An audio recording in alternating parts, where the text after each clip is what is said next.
Hey there, cannabis enthusiasts. Welcome to the One Harvest Podcast, your go-to source for all things cannabis right out of Northern Cali. The One Harvest Podcast is hosted by Aaron Conway, Kyle Hewish, and David Azevedo. And on this podcast, we dive deep into the cannabis markets, bring you the latest news, cover local events, and chat with the movers and shakers of the industry. From retailers to farmers to consumers and brand owners that make those iconic cannabis products you see everywhere. The One Harvest Podcast is proudly sponsored by Premium Momentum Consulting, where you can access premium flower and elevate your experience with Swoop It Up, the distribution app, calling all licensed cannabis distributors. Stop driving around with empty freights and get your van on the road today. Visit swoopitupinc.com to sign up. And shout out to our friends at Canacura, your healthy choice for CBD. Discover the benefits of CBD supplements at canacura.net, because your well-being is our priority. Get ready to join the cannabis conversation. Stay informed and have a good time with the One Harvest Podcast. Welcome to the One Harvest Podcast. This is episode number 2. Guest today, rare in the cannabis industry. He's Seed the Shelf. Very grateful to have him on here. Aaron, Kyle, and I as the host. Our guest today, he creates, grows, and markets his brand in many stores. His herb grown in Mendocino, California. He's 15 miles from the coast. Got some of the best herb I can think of. Coming straight from Northern California. Let's bring in Nate, the founder and CEO of Higher Heights. Ain't CEO of nothing. I'm grateful to have you on here. Super respectful. Word. Give thanks, David. Yeah, man. Thanks for the invite for sure. Nice to be here with y'all. So this is super cool because you are Seed the Shelf. You create your own genetics. You make your own brand. You have your brand in many stores here, which is very impressive. It is super hard in this industry to just manage a farm. And you do a little bit of everything. Yeah, you got to wear a lot of hats these days. Coming into this era has been a real challenge. We're all really independent people, and we all needed to figure out how to do everything for ourselves originally. You couldn't have random people come to your property if you were growing herb there. We're all masters of our own domain and jack of all trades because that's just how you do it. So in the new era, it's called on a lot of us to master a bunch of new skills. And yeah, now you got to do metric compliance, and you got to do paperwork, and you got to be a debt collector, and you got to do electrical, and you got to do everything. So it has, in reality, that's, I think, one of the things that's been hard for people to make the transition to is the multi-level different skill set you got to hold these days to continue your business, keep it moving forward. Plenty of people can grow great herb, but can't do the other 10 things. You got to be able to do this. And that's a real challenge these days for a lot of us, I'd say. Jack of all trades. That's how it goes. Yeah. So I know that you grew some fantastic genetics and you brought it here. One of them that I'm really impressed with was the Mendo Crumble. Mendo Biscuits. Mendo Biscuit. Yeah, that so was this crossed is with the a Mendo hybrid Crumble. that I made. The Mendo Crumble is the Mendo Crumble's the mother of this. So this is Mendo Crumble times my Rockers male. And Rockers is LA Pop Rocks by Green Apple Gas. And Green Apple Gas comes out of my stable. Yeah. There's genetics in it that I've worked with dating back to 2002. It's a long-term project for me, and I tend to be working my way forward as I'm selecting a male I'm going to use for crosses. It always comes out as something I've been working with for years. That's kind of my main intention. Yeah, this is featured this month as one of the strains in Skunk Magazine, the winter issue. So I'm really stoked to just get a little bit more awareness of this out there in the world. And yeah, those of y'all who are in Northern California can go check this out at Soulful. This is available on the shelf right now at Soulful. They got the exclusive drop. Yeah, go get some and smoke it up. More of that sweeter gas. Fresh, fuely. Yeah, it's got a lot of notes. That one tested over 3% terps, and it's just something that has a real nice, it captures the Mendo Crumble perfume nose really well, mixes in with that green apple gas, which smells like it sounds. Super terpy too, that green apple gas. Yeah, so that's been fun. Got the pleasure of smoking some of that. That was tasteful. Word. And then you also have the Rasta Government. Yeah, I don't have any of that here today, but I have the mother of it. Okay.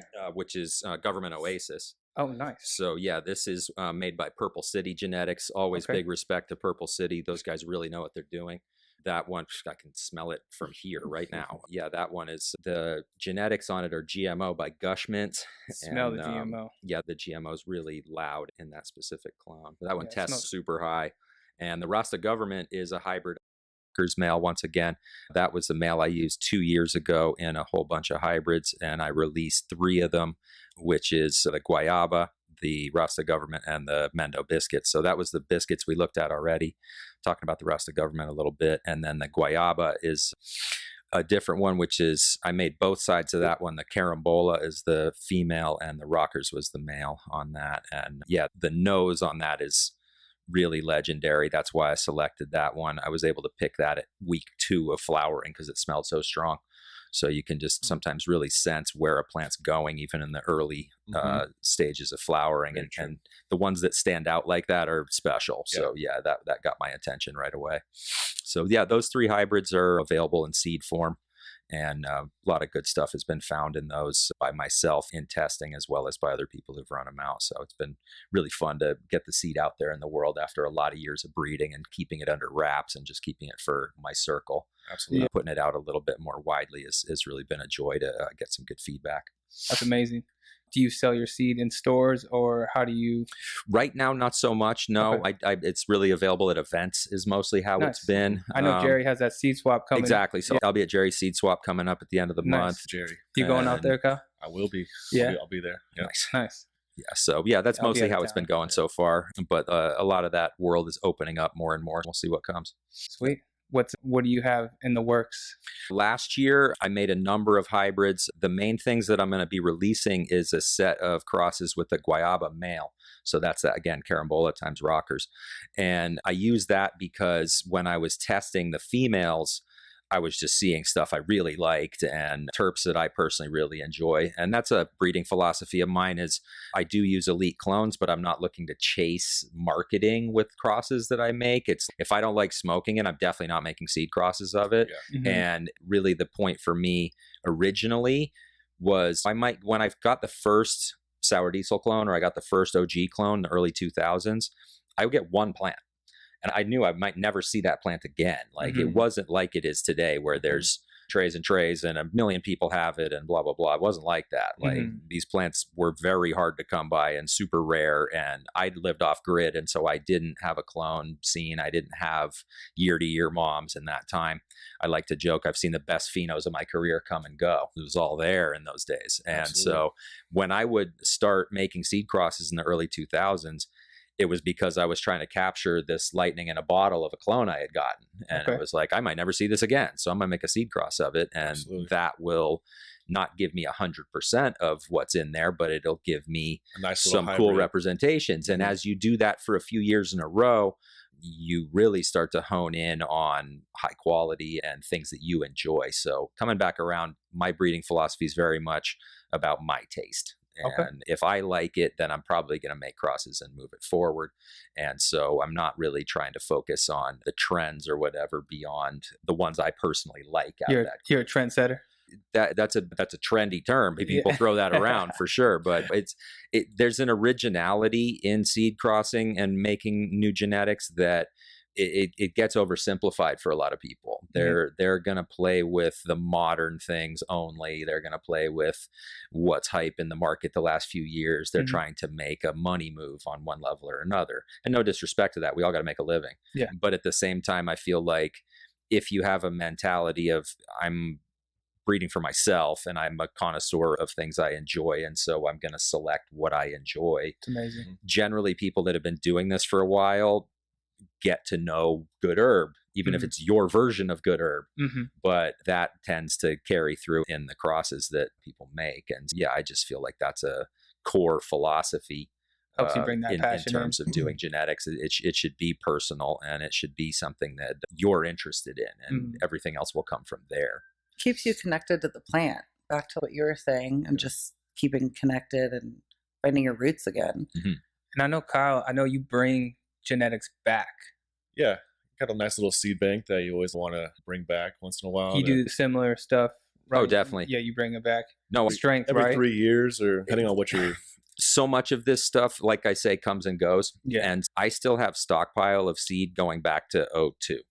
So none of that will crack under natural conditions at this point, which is infuriating. But I'm basically holding it, waiting for science to get to where we can get this done in a lab, because that's what it's going to take at this point. And I have some pre-OG, pre-sour, pre-cookies, pre-everything, straight 90s genetics from those times that once I can get back in there and unearth those things that are 20 plus years old now, it's just ridiculous weed in there. And a lot of people have a mentality around like the resurgence of some of these old strains. And I'm skeptical of it in clone form, honestly. Same. A lot of times people come and they're like, oh yeah, I got this 20-year-old clone. It's okay. Is it any good anymore? Because fundamentally, like I love Sour Diesel. Like it's one of my absolute most favorite strains of all time, no matter what. Now, I've grown multiple 17 to 20-year-old sour clones in the last few years, different ones. The AJs, I won't mention them all. People going to get annoyed. And I've also grown sour BX2s and different seed origin clones. Man, the best one might have had 20% of the old sour terps. Maybe. Yeah. And, you know, the smells that I got off of sour in the 2000s, I don't know if that still exists. You know what I mean? And I didn't believe this when I started breeding and working with cannabis. I was like, the plant can't lose its characteristics. What are you talking about? It's just going to keep having that forever. And no, at the end of the day, you realize it doesn't work like that. But it holds true to the seed, I believe that the seed is where you will find those characteristics. Yes. And it had to be made a long time ago when the sour had those terps.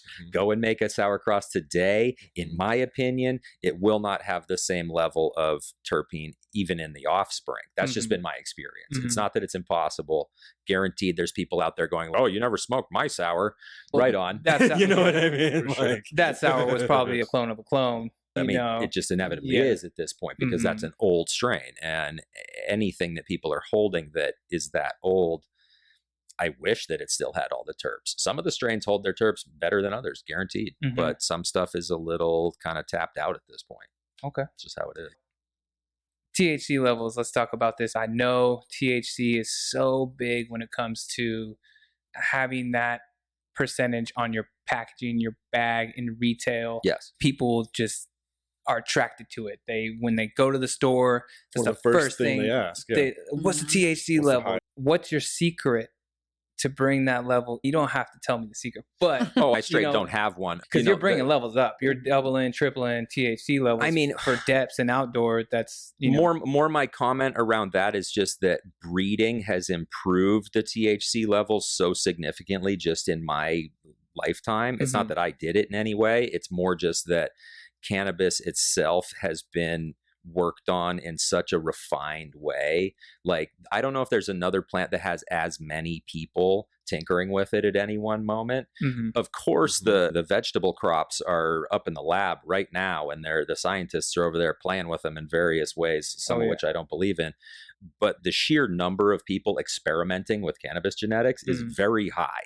And worldwide, the amount of people that have made seed crosses and done even small breeding projects, they gave that to their friend gave that to somebody else. That guy made 100,000 seeds of it. Next thing you know, it's everywhere.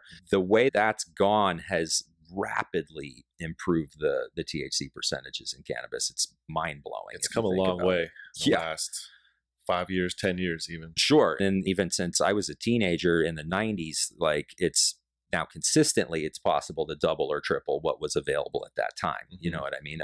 If you look at Jason King's Cannabibles from the early 2000s, he's like, this strain tested at a mind-blowing 20%. Yeah. And it's, that was mind-blowing at that time. That's true. Absolutely. And now you could see half of that again or more. And a lot of the strains being 15% at that time, sure, you're going to see double that now. You could see more than double that now. So cannabis breeding has radically altered what's possible. To address your point about the consumer and the oversimplification problem there, you're absolutely right. On the flip side, Prop 215, you could go in a shop and actually handle the weed you were going to buy to some degree before you bought it. I remember that. You're sitting there sniffing it, checking it out. Yep. You have a much better metric of what's worth spending money on. Yep. Now packaging dominates this shit. Mhm. And the reality is you can't really blame the consumer for being like, I can't fucking see the weed. You can't I can't open it smell until the you weed. buy it. I can't mess with the weed. So what am I basing my choice off of? So that's a function of the stupid laws and regulations that are like so written by people who don't know anything about any of this, that that's what allows the corporate guys to survive right now, is that packaging is the thing. Yeah. Anybody can make good packaging. Yep. I've had distributors come to me and be like, oh, we got a new buyer. He says he's got this great packaging. He needs some weed to put in it. Mm-hmm. I'm like, cool. So it's about the packaging. Yeah. Like, it's not even about the product you that's don't inside. even- you don't even That's care. ridiculous. It's ridiculous. So that's the only thing that allows a lot of the garbage weed that's on the market to be there, is that people can't check it out before they spend money on it. Yeah. The people that are in a more challenged place money-wise are going to buy the cheap thing on the shelf, and the people that want the dank are going to buy the highest THC thing on the shelf. And that's a stupid way to buy There's so a much product like being this. missed in between. Exactly. All the good shit. Yeah. Yeah. And then I'm glad about terpene levels too. People are starting to get educated on that, and that's on packaging. Sure. And that's definitely helping the consumer kind of know a little bit more about that product and the smell of it. About the cure too. Yeah. The cure is huge. Yeah. That's when you have to put it in the story of your package. Yeah. Which But I would say, like, big up Soulful. I've been blessed to be able to work with them, and they have their flower wall where you actually can see the flower and smell the flower. They have a little box that you can pop a little vent on, and you can smell what's in there. That's a smart way to present the flower, and I think more shops should make that available to people, because it at least gets you closer to what 215 used to be, you know, how you were able to market flower in that era. But yeah, I think that's a real limitation right now. And of course, the testing thing's a fiasco, and it'll be really interesting to see this year with the new regs come in California, what that will mean for overall THC testing. And I think it's likely that it's going to come down across the board, because it has to at this point. There's no way, based off of all the findings. I've been following the testing changes. There's 21 labs in California you can test flower with now. And that's insane. Right. It used to be like 60. Yeah. And so it's down to 21, and they can only test flower and pre-roll flower. And what's it going to do for pricing? Because the testing lots, are they going to be able to name their price? Because that's going to change your COGS all the way through to final SKU. You know what I mean? It's going to change a lot and impact every different for the side better, of though. this. Honestly, I think it's going to be a good thing. I think it'll be positive. I think there's a lot of positives that are going to come out of it. You're going to know what you're getting. There's going to be more transparency pretty much through the entire process. So people are going to be pissed off. People always are pissed off. Yeah.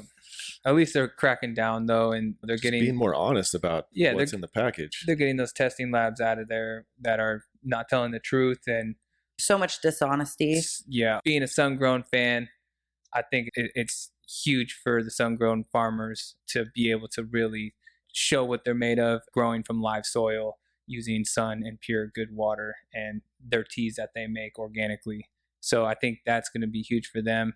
More challenging for the indoor grower. No disrespect to the indoor grower. There's some amazing product out there. They're doing some crazy things color-wise and stuff. What do you think about that color topic, actually? Getting color from your product, being a depth grower and a full sun grower, how are you getting color? Is it genetics? Because a lot of people ask, how is that fitting in? How does that definitely. I'm blessed to be more coastal now in my environment that I grow in, and I can get purple on a lot of strains right in the middle of summer, because it gets colder at night than it does inland. It actually cools off. There's actually fog that'll roll, and that will really cool it off. And that the combination of moisture and cold will make purple happen. So it certainly is genetic. I have strains that will never show you any purple at all. Yeah. And that's just how they are. And I have other strains that'll go purple in the middle of summer. It's definitely a mixed bag. It's unfortunate because it's another just oversimplification. You got to be careful what you grow over there too. You're 15 miles from the coast, and more so outdoor. Yeah. It's honestly an amazing depth climate. It's totally perfect conditions to grow depths. It's easier than inland any day of the week. Keep the warmth in there. It's just more mild. And the swings, the intensity of the swings inland are harsh on a depth plant. That plant doesn't set roots as deeply or as heavily as a full-term plant at all. Doesn't veg anywhere near as long. I might veg for a week. I might veg for 10 days. Wow. Like that plant's not catching a ton of, it's not setting roots real hardcore. It's much more like flower. Wow. And so those plants, if you check, the first dep round maybe comes down end of June. To get a second round that's pushing it. Most people can't flip as early as I do because, again, I have a milder climate. Depending on elevation. So exactly. If you're more elevation, you're not doing that. It will not 100%. Go well. So if you come down end of June, 4,000 feet, Kyle. I know that one. That ain't gonna happen. If you come down end of June, you need to replant immediately and flip by the 10th of July at the latest, because what is that saying? 10th of September. So if you come in with a dep after middle of September, totally blended out into the full term. There was no real reason for you to pull that tarp. Still, depths still sell better than full term no matter what, but it becomes really counterproductive to spend 2 months pulling tarp when you blend out into the fall. So to get to, you cannot veg for that long. So that plant has to be at a decent size in the nursery before it gets planted. And then you got to bang that right in there immediately after you cut, and then flip as fast as you can. And so plant numbers, plant spacing, having your game real tight is the only way to get to proper dep rips at this point in the market. And if you're going for 3, you're already rolling the dice, because I've done 3.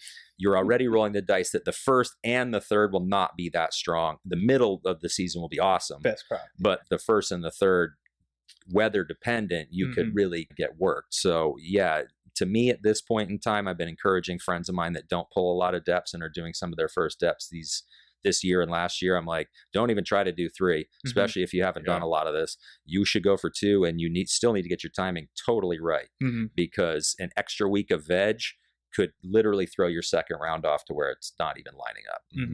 Another really cool topic is how you don't have to water your plants as much. When we spoke about that when we were out at the farm.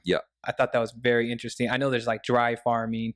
There's other types of ways of growing cannabis with less water. And I think that's going to be huge, in our future. Depending on this year, we don't have a whole lot of water already. You want to explain a little bit how? Sure. That kind of goes hand in hand with, you're surprised at the short veg time.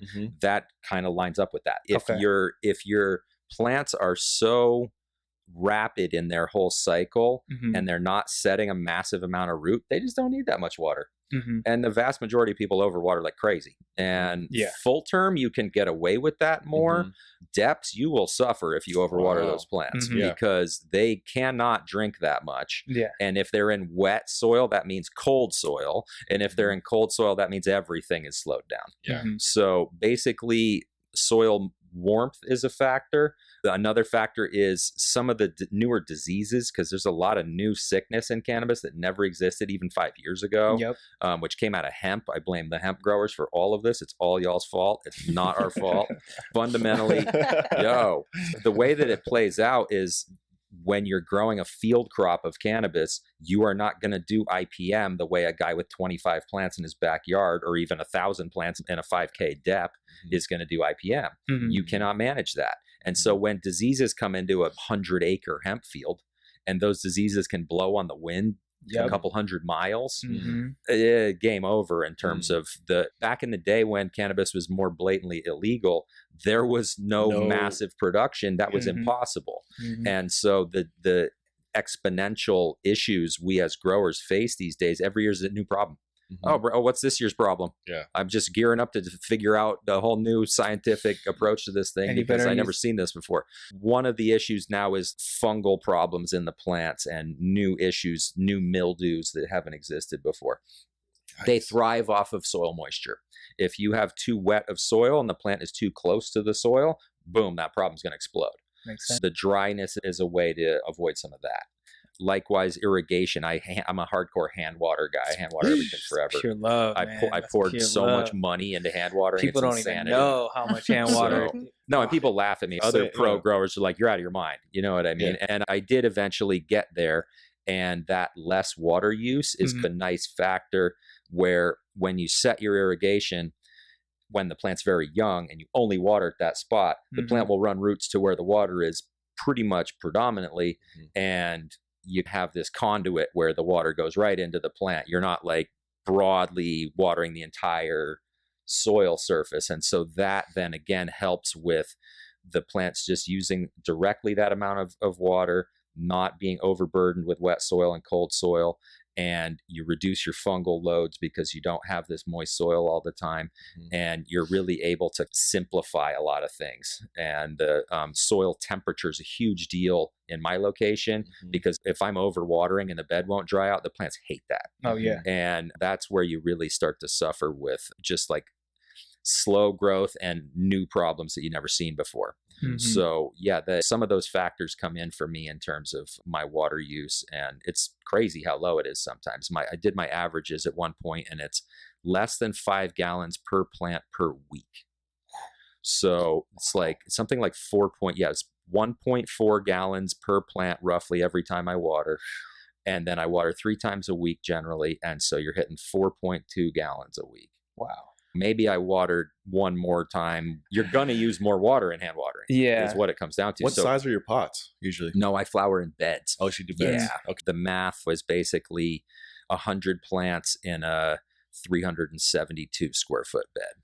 So each plant has 3.7 square feet, more or less. And then that 1.4 gallons of water, bang. And yeah, that system has worked really well for me for the last few years. I'd say I might even have used less water last year. They might have been getting under 4 gallons a week each last year. And my yields were fine. I was going to say your product came out amazing. I might not get as much weight as some guys, but it works good for me. You know what I mean? And quality's the only thing now. Who cares about having another 20 pounds of shit you can't sell? Yeah. That's not going to help you. No, You need to have the proper amount of fire grades. Yeah, I was talking to a friend who like fell off. His business became unsustainable and he had to sell his farm and the whole thing collapsed. And he's trying to get back in a new arena. And he was talking to me yesterday and he was saying, oh, here's what I might run in my depths. And I was telling him, you might consider actually running about twice as many strains and trying to come off about half as much of each of them. Because the idea really is to have diversity. And what I see in the market now is people really want smaller packs. It's got to be high grade. They love it if they can pretend that it's ins in any arena. Fakers. And all day. So just in a basic sense, having 50 of something is actually worse now than having 20 or 25 of something. So I keep trying to encourage people, like, I know it's annoying, but you're going to want to grow more diversity. And a few years ago, it's totally different. I might run 3 strains in my whole planting, and now I'll run 7 or 8. And so, yeah, it's really having that smaller quantities of variety, diversity, different flavors is how. Yeah. And you can keep the quality where you want it. So the challenge of it is, and I've been dealing with this, whether I grew 3 strains or 7 or 8, to stay relevant, you got to put new stuff on the table all the time. So as a grower, you know this well, if you have to relearn how to grow a plant every year, it's a nightmare. And you're growing what are generally, if you are sourcing from a nursery, which most of us are dependent on that, you're growing some new stuff. You're maybe growing a couple things you've grown before. Some of the new stuff might totally fail. It might hate your system. It might want things you're not providing to the rest of the plants. And the rest of the plants are stoked, but that variety's not. Roll the dice, some of those strains. In a big way. Yeah.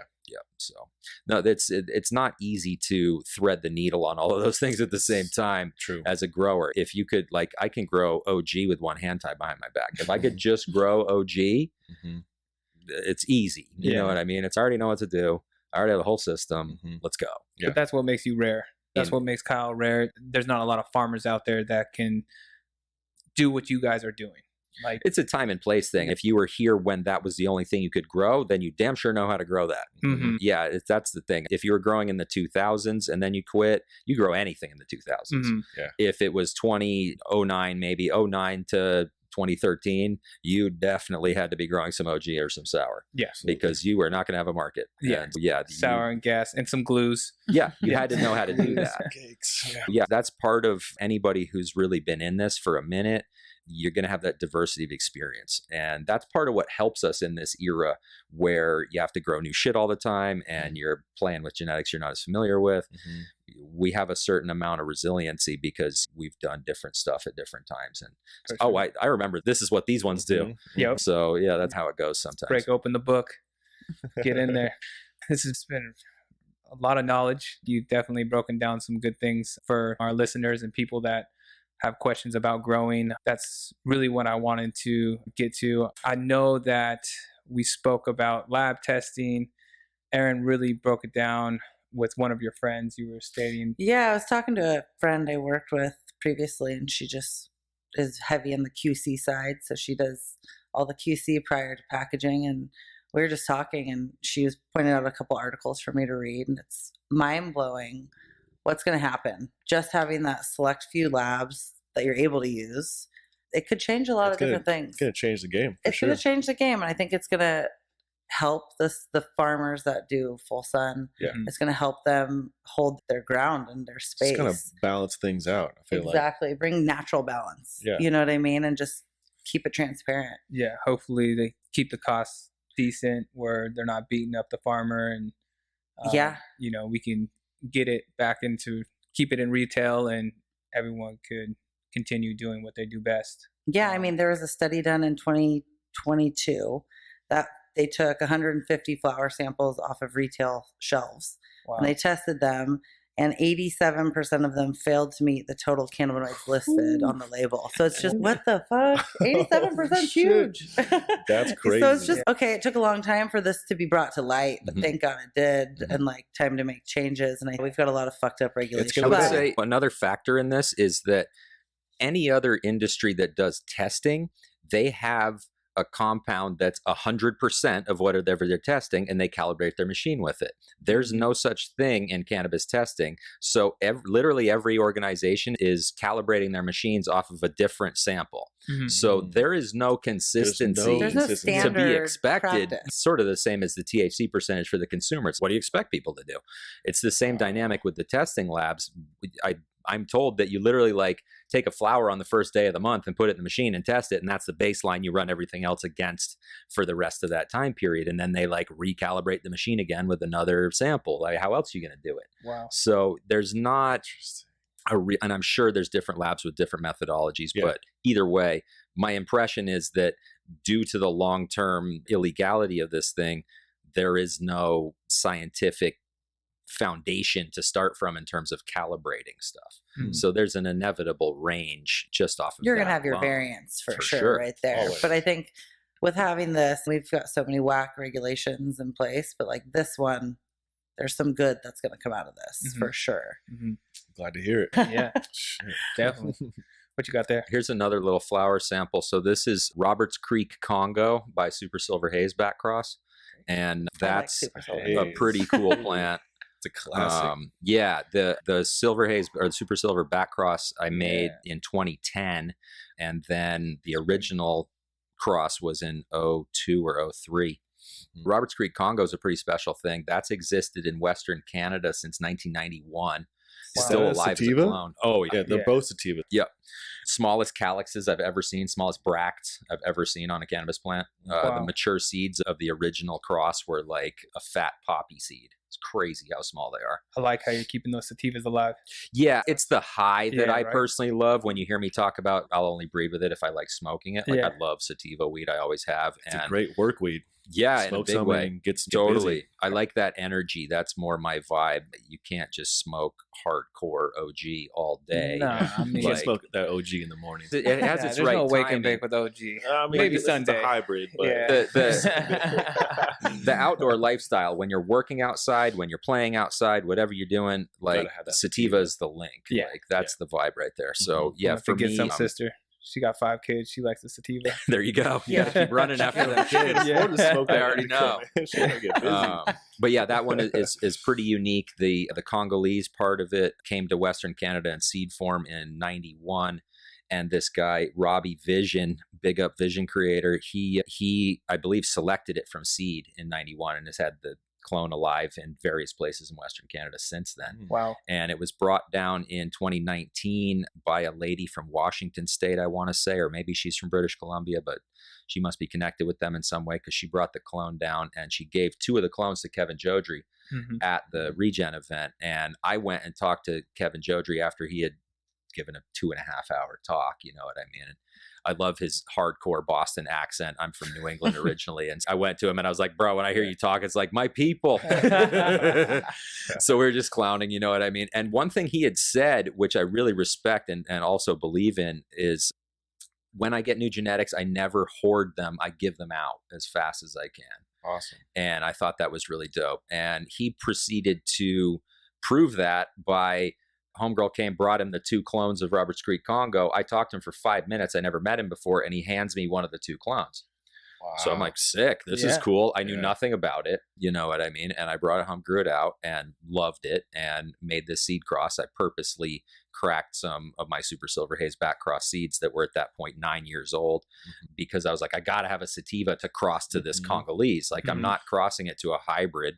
I want to keep it as sativa as I can. So that's the offspring. And I ran 23 of those this year, and I selected 2 different clones that I'm keeping going, and I'm going to put them into nursery, and I'd like to see them get grown by a lot of people because it's legit sativa weed. And a lot of what's on the shelves of sativa is very hybrid, and some of it really has no connection to sativa. And so actually putting that out, people will get, anybody with experience with haze will get what they're looking for. And that's my focus, to make that available more broadly, because I feel like the only people that actually have real sativa is hardcore sun-grown growers. If you're a full-term guy and you've been doing this for a minute, you might have legit sativa. I don't barely know anybody except Mikey's Dutch Treat from Woodwide that's actually growing something that you could term sativa indoors. Most people aren't crazy enough to do that because it's not easy.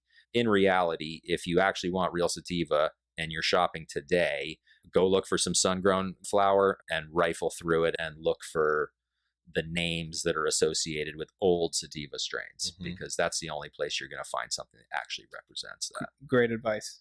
I love that. And then with indica, what do you say? Are you growing indica strains? Are you in that ballpark, or you think that's more of an indoor strain? Everything's so hybridized now that a lot of people have been talking about how these terms are, and after I'd just been going off about sativa, how these terms aren't really as effective anymore.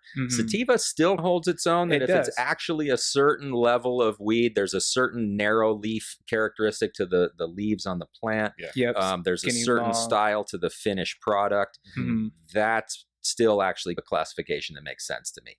Indica now is very hybridized. There's certainly things that are 80% indicas and stuff like this that you can find. Coffee comes to mind from like Green Source and Pacific Northwest Roots. Those guys work with some legit indica genetics. I grew up growing hardcore indica because that's what would finish. And I grew up in Vermont, and everybody that grew outdoor there, if you had homegrown weed, it was called Ganny Bud. Because it's Afghani, and that's what would finish early, and so that's what people grew. And ironically, if you ever look at pictures from outdoor gardening in Afghanistan, there's literally no other plants around. Like, they're growing them in the driest environments. And of course they can get all rocked out and not mold because it's 10% humidity there. But you take that same strain and you grow it in swamps in Vermont, like I grew up doing, you're gonna have problems. So that's to some degree where hybridizing and selecting is crucial, because you need something early, but you can't have it rot out. So that's where the improvement was really needed. And I'd say indica obviously is a building block. Sativa is what gives size to things. Sativa is what gives yield to things. A Bubba Kush comes to mind. It's like a tiny little shrub that's like grows like a ball and has a bunch of giant leaves, and there's no sun getting to the inside of the plant, period. I haven't seen much of that. That can't yield. It just can't.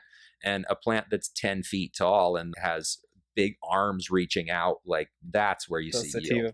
Indica definitely has built the flower structure properly.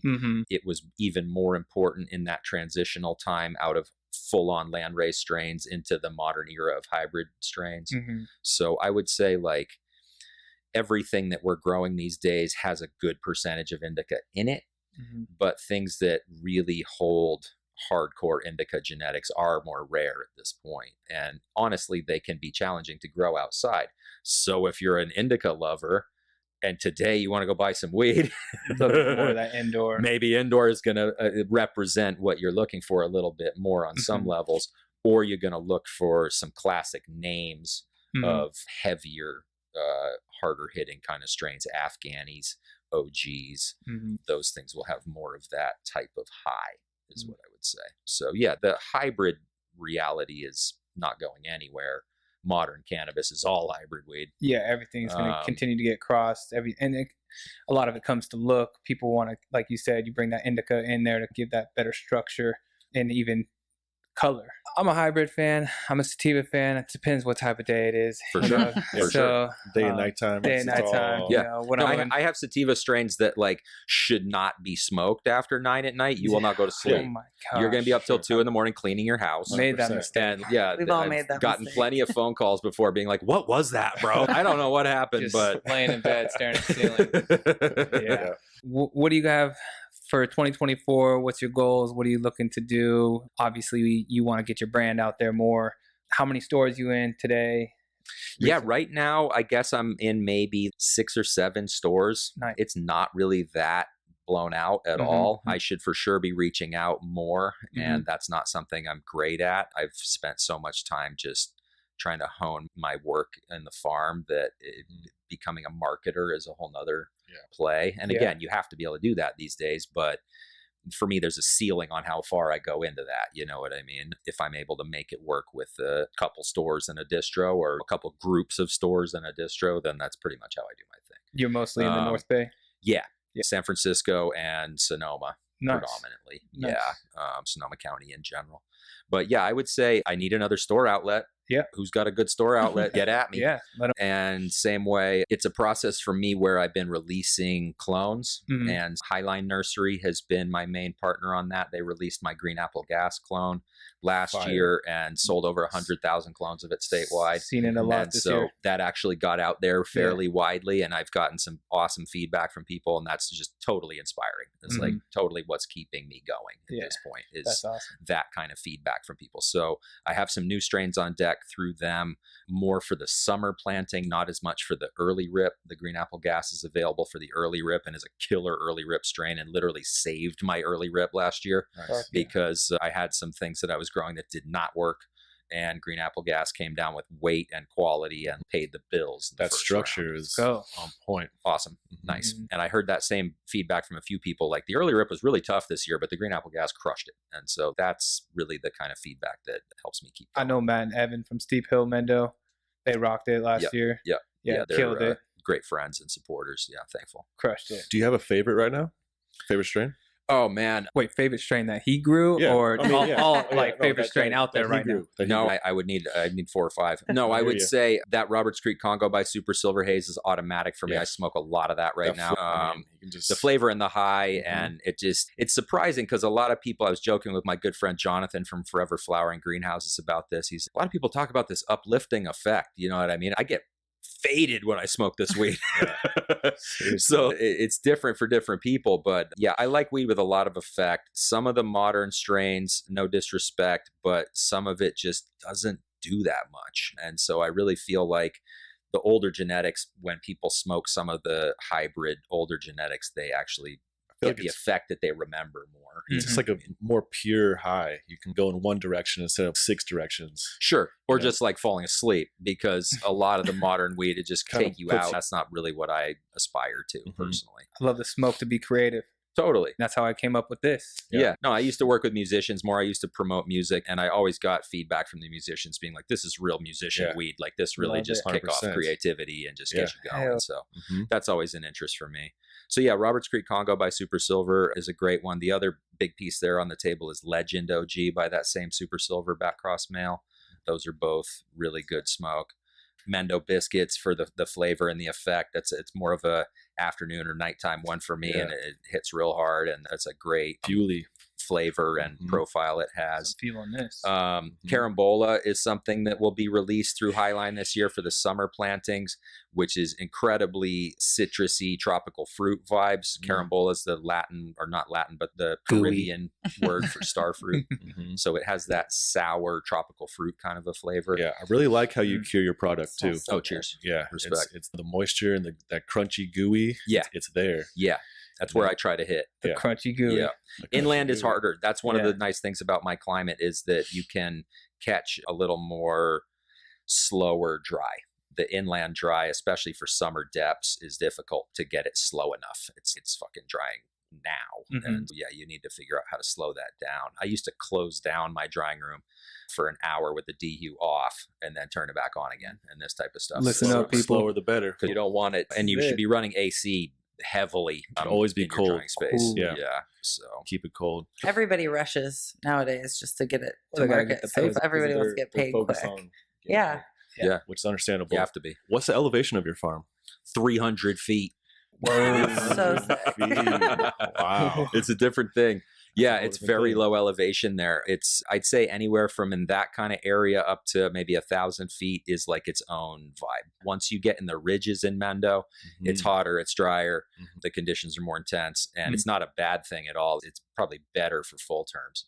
But I've really enjoyed growing depths in my location more. Like I was in Willits for 10 years back in the day, and it's a more difficult depth climate. You can't get quite as good of depths, in my opinion. Gets hot up there. You might see that stretching because of the heat. You might 'cause see it's some dry. burning because dry. the, Yeah. the plants might just get harshed up by the swings. And when you're flowering in the middle of summer, a plant in veg at 110 degrees does not care. Loves it. Does not care. It's Yeah. not sad about anything. Yeah. That same plant in flower at 110 degrees, it's Completely pissed. different story. They are Yeah. not happy about that. So yeah, the inland conditions are more challenging. I have some friends inland now that run shade cloth on all their depths, and the weed comes out killer. And having that more moderated condition is really valuable. The plants do thrive in a more milder condition. A lot of fruit farmers do that in the hotter climates. Yeah. Exactly. Those big swings not takes a toll on any plant in person. I Yeah. mean, And the weather's been so all over the place. I feel like each year it's been very different. It's true.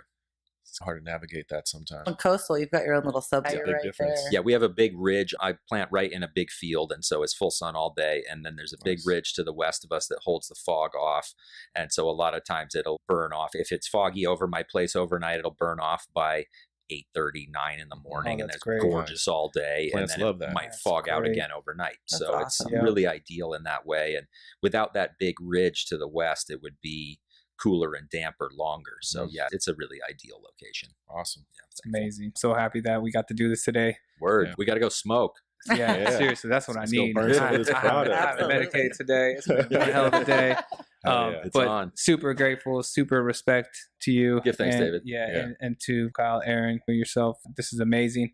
I think we have some good knowledge here for other people to pick up and run with and try it out. That's one of the coolest things about this era is that back in the day, we all had to constantly reinvent the wheel. Yep. And you only talk to other people about growing sometimes with a Yeah. very short list of people. Yeah. You're not Yep. over here. So in this time to be able to share this stuff is a real blessing. I learned stuff today. We all learn stuff as we have these conversations. And so it's really a good thing to be able to open the door in this time. And yeah, thanks for the platform. You know what I mean? It's really cool what you guys are doing. Like, big respect. Keep it going. For sure. It's something that will benefit more people. And one thing I really am just repping for people right now that I learned in 23 is we all see a lot of the day-to-day struggles in California. And we're all like, and a lot of people have left and a lot of people gone out of business, and it's been pretty raw. The flip side of that is the rest of the world is absolutely taking cues from what's going on in California right now. And the way that legalization has progressed has opened the door in other places. The way that marketing has progressed has opened the door in other places. The hash work that's happening in California makes people all over the world want to make that hash. How can I make that product? And like, cold rooms are getting built in countries you would not expect right now Wow. because they're going to figure out how to make the hash that is going on in California. Mhm. So in reality, we all see a lot of the day-to-day struggles, and we're all trying to figure out how to navigate it and keep the ball rolling. don't forget that this work is inspiring people all over the world. We're steering the And ship. straight. And as much as that sounds like some kind of you're bragging or you're trying to capture something that's not real, it's totally real. And people everywhere are paying attention to what's going on and learning from it. So something like this, a guy in a country you might not even think anybody grows weed there is going to watch this and be like, oh yeah, I just learned 10 new things. I'm going to change up my flow a little bit. And so I think it's really potent to get to recognize the international levels of this that's happening right now and how we are expressing our experience and how that's going to improve other people's opportunity and reality. So You got any big trips coming up? stay tuned. Yeah. Yep, stay tuned. Yeah. Yeah, I'm going to be out there a little bit this year for sure. Yeah. I know you like to travel. Yeah. That's Yeah. awesome. Just got started with it again. I didn't travel for 12 years. And yeah, it was a joy to get back on the road a little bit last year, and the immediate response to what we're doing and the immediate interest in the legacy that we've built. We need to hear it. It's a really cool thing. So yeah, I just like to share that with other growers right now and other people that do the work in this space, because yeah, in reality, we're in our own little bubble here in California, and it's sometimes echo chamber, and it's that classic California. You put on a show and everybody like leans against the wall and is, I'm not really here. I'm not really here. And so on some levels, we need to break out of that and be willing to express the joy and the energy that we have around the plant, and other people feed off of that. So we should always keep that in mind as we're doing the work. Before we cut out of here, shout out to the stores that you're in. I want to make sure that my audience can go purchase the product. 100%. If you're in Sonoma County, you can hit up Mercy Wellness in either Santa Rosa or Cotati. You can also hit up Soulful in either Santa Rosa or Sebastopol. So there's 4 different shops with my flower on the shelf in Sonoma. You can also go down and check Soulful in San Francisco if you're in the Bay Area. And both of those organizations have really taken great care of me, and I have a lot of respect for the people that created those models. They're not like a lot of other dispensaries, and they do carry a higher level of product than the vast majority of dispensaries. Support your local farmer. He shouted out the stores. Get there, buy the product, try it out. You tell us how you like it. We're here. We'll be here every Friday. Thank you, Nate. Word. Appreciate you, brother. Thank you guys. Yeah. Bless. One love. Respect. One harvest. Let's light it up. Let's get it.